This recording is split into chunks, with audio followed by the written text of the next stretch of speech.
Halo teman-teman, selamat datang di podcast kelompok 1. Di sini saya Siska Monika Sitorus dan Saya Lolita Hutagawa. Nah, teman-teman, podcast kali ini akan membahas tentang para remaja yang akan beranjak ke dewasa. Tapi sebelumnya nih, saya mau tanya sama teman-teman, pernah nggak sih kayak kalian merasa ada beban gitu, ada tanggung jawab yang penuh semakin hari semakin dewasa gitu? Ada nggak sih?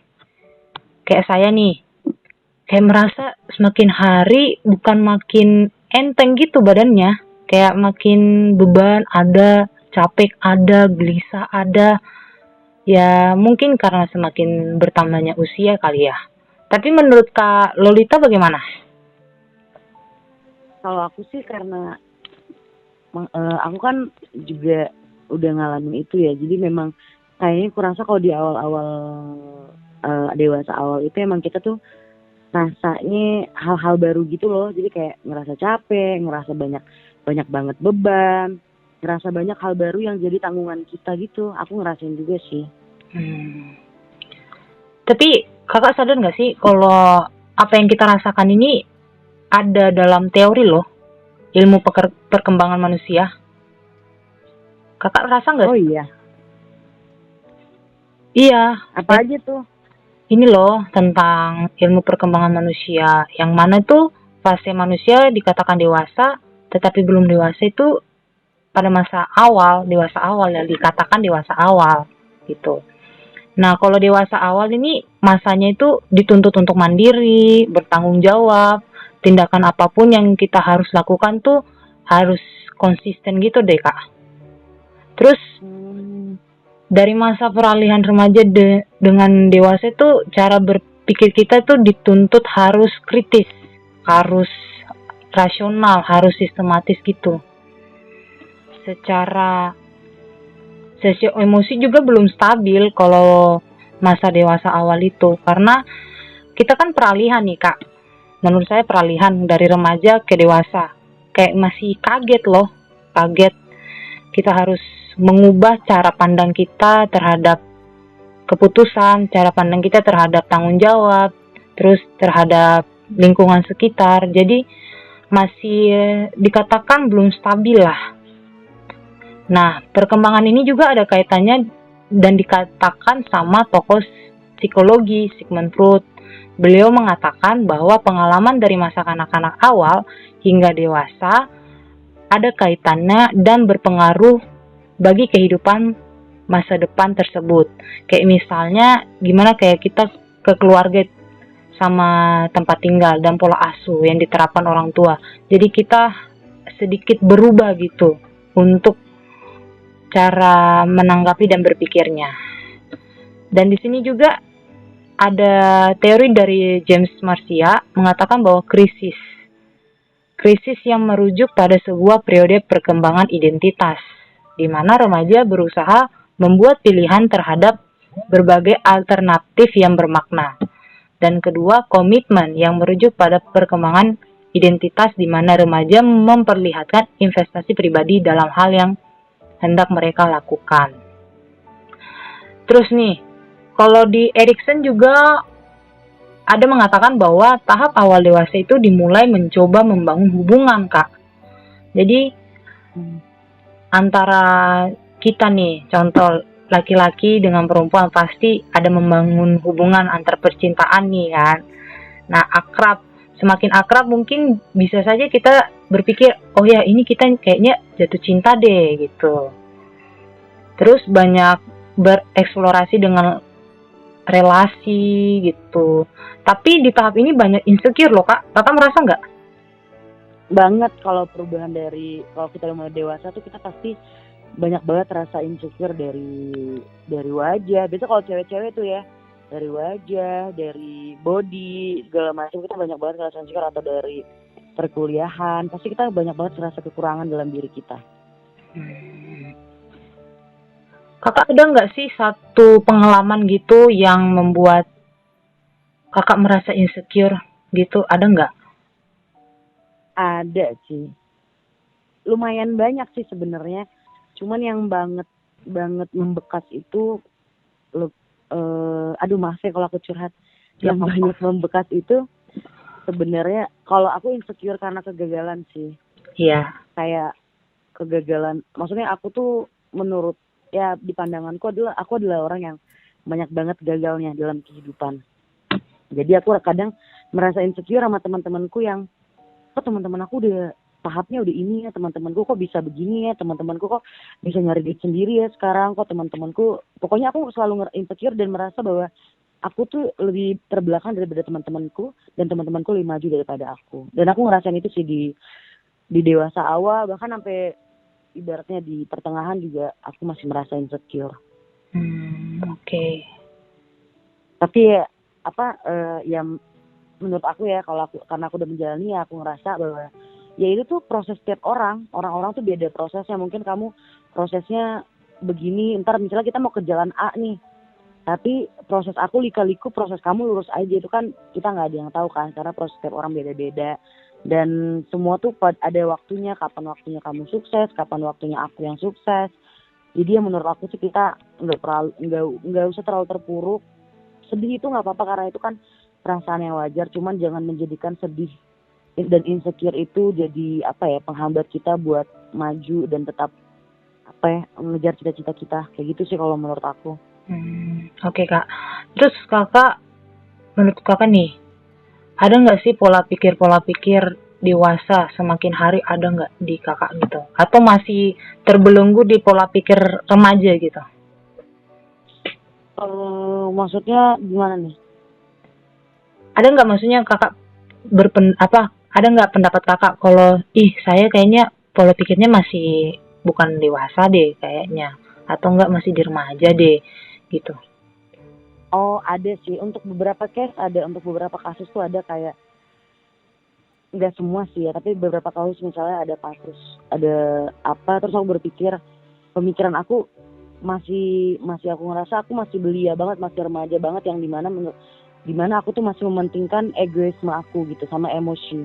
Aku kan kayak emosi kayak masih kurang labil. Aku ngerasa bahwa seharusnya orang dewasa tuh emosinya nggak selabil itu. Nah menurut aku itu sih yang masih terbawa sampai di masa dewasa ini, adalah itu salah satunya, emosi. Oke. Sama sih Kak, kayak merasa gitu.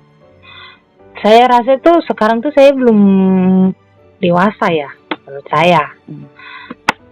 Tapi ada mengatakan, orang bilang gini sama saya, kamu tuh dewasa banget sih, kamu tuh pemikirannya gini sih. Tapi saya merasa tuh kayak masih remaja loh, masih ada ngambek-ngambek ala-ala remaja-remaja, anak kecil gitu. Terus nih Kak, saya mau nanya nih, ada nggak satu contoh yang sebenarnya Kakak pengen tapi dipaksa gitu deh? Kayak dipaksa. Aku pengen tapi dipaksa. Maksudnya gimana? Untuk hal apa? Hal cita-cita nih. Contoh Kakak punya goal, saya pengen sebenarnya di dokter, tapi orang tua saya pakai ke guru gitu. Ada nggak? Iya sih. Aku dulu juga kayak awal-awal mau kuliah gitu, aku salah satu orang yang lumayan memandang passion itu segalanya. Jadi yang aku kejar waktu itu, ketika pemikiranku masih tertutup, aku tuh ngejar passion. Jadi kayak aku kan anaknya yang suka banget sama musik ya. Jadi aku ngerasa, aku harus kuliah musik nih. Nggak mau tahu aku harus kuliah musik, tapi ternyata seperti yang manusia cuma bisa berencana, ternyata aku letaknya dapatnya bukan di musik. Jadi aku kayak ngerasa bahwa itu adalah salah satu bentuk proses dari remaja ke dewasa sih, sampai akhirnya aku berpikir bahwa ketika aku gagal mendapatkan menjalani kehidupan sesuai passion aku berpikir, emang nggak semuanya tuh akan berjalan sesuai dengan keinginanku gitu. Berarti dulu sebelum masuk kuliah Kakak itu sangat idealis ya dibilangnya. Harus kalau ingin, tapi kalau nggak ingin berarti nggak mau ngelakuin. Lumayan idealis untuk hal-hal tertentu, iya aku mengakui gitu. Oke. Berarti menurut Kakak dewasa ini sulit nggak sih? Sulit banget. Aduh. Ada nggak sedikit tips-tips untuk melewati? Ini kan Kakak, ya maaf ini Kak, lebih tua dari saya kan? Jauh kayaknya. Ada nggak tips-tips sedikit gitu biar kami yang adik-adik kakak nih yang masih muda-muda nih bisa lah mengikuti cara kakak gitu. Sebenarnya kalau aku ngerasa sih aku belum pantas yang ngasih tips and trick gitu, tapi Kak, ini akan terdengar bullshit ketika memang kita lagi ngejalaninnya dan kita lagi capek-capeknya. Karena aku cuma bakalan bilang ya kayak ya jalanin aja apa yang ada, yang di depan kalian jalanin. Jangan menyerah, karena kalau menyerah tuh kita udah kayaknya udah bingung ya, nggak bisa ada harapan apa lagi. Maksudku mau prosesnya itu susah, lambat, cepat, mudah, pasti ujung-ujungnya bakalan terlewati. Misalnya kamu lagi ada masalah nih, masalah A, kamu ngerasa ya ampun masalahnya itu berat banget, tapi tuh kita tuh harus ingat kalau waktu itu berjalan. Ibaratnya kayak sekarang kita teleponan aja tuh tiap detiknya berjalan, jadi pasti masalah kamu tuh bakalan kelewatin gitu. Jadi jangan sampai, apalagi sekarang anak muda tuh banyak banget yang kayaknya cepet banget putus asa ya. Kamu ngerasa gak sih kalau banyak banget sekarang kasus orang-orang putus asa? Sangat Kak.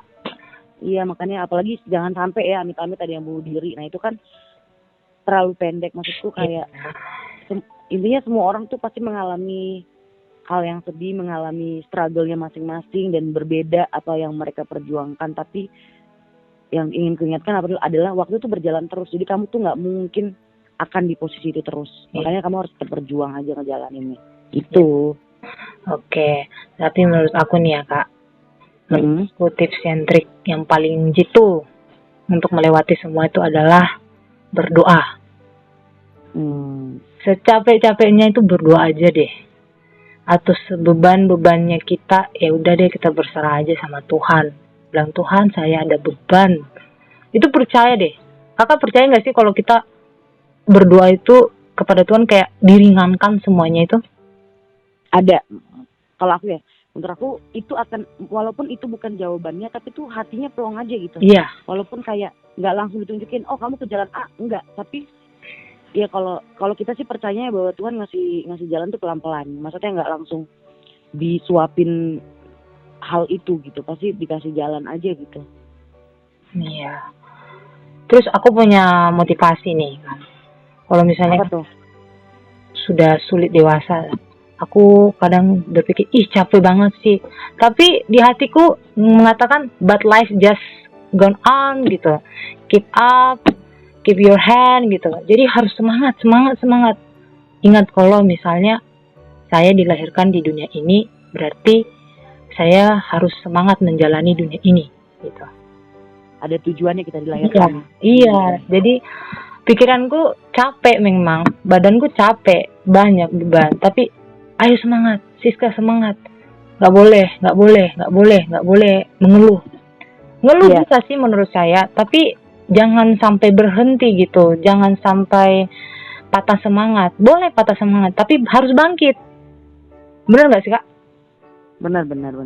Jadi makanya aku bilang kalau putus asa kan bahaya gitu. Iya, salah. Jadi kalau dewasa itu sebenarnya banyak-banyakan berdoa, banyak-banyakan kata semangat sih untuk diri sendiri.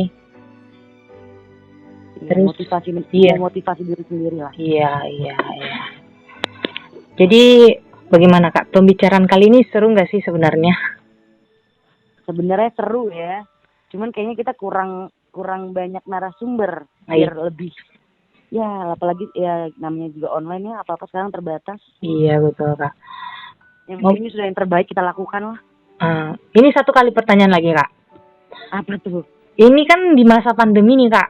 Nah, ada nggak sih batin Kakak tertekan kayak pengen banget sih kembali di masa remaja gitu. Nggak mau deh di masa-masa kayak pandemi gini. Dewasa nih sulit banget sih sebenarnya gitu. Ada nggak sih Kak? Kayaknya semua orang ngalamin deh, pasti ada nggak sih? Kakak merasa tertekan nggak sih dewasa kali ini berbeda dari tahun-tahun sebelumnya, apalagi di masa pandemi ini? Menurutku sih ada, pasti ada. Cuman ya ini kan udah mau 2 tahun ya, jadi kayak dibilang terbiasa juga enggak. Cuman ya perbedaannya kan jauh ya, jadi kayak kita tuh kayak terkengkang tapi nggak terkengkang juga gitu. Ada dalam diri kita yang kayak dikurung, tapi ya sebenarnya kita juga nggak dikurung, ngerti nggak sih maksudnya? Iya. Ada sesuatu yang kita nggak bisa eksplor karena pandemi ini kan. Iya. Yang biasanya kita, contohnya nih, yang biasa kita kalau kuliah pergi ke kampus, ini Iya. kita di rumah doang, di kos doang, Iya, depan laptop doang, itu kan sangat-sangat membuat tekanan ya sebenarnya menurutku. Jadi lebih enak masa dewasa sebelum pandemi ini atau sekarang sih, Kak? Kalau aku pribadi, aduh nggak bisa lagi nih, bingung aku. Apa ya? Kalau aku pribadi kayak lebih better sih, lebih baik sih emang sebelum pandemi sih. Cuman ya semua kayak ada plus minus lah sama kejadian kan. Oke. Bangkit dari kesalahan, berusaha pendamkan kenyataan bahwa takut tambah dewasa, takut aku kecewa, takut tak seindah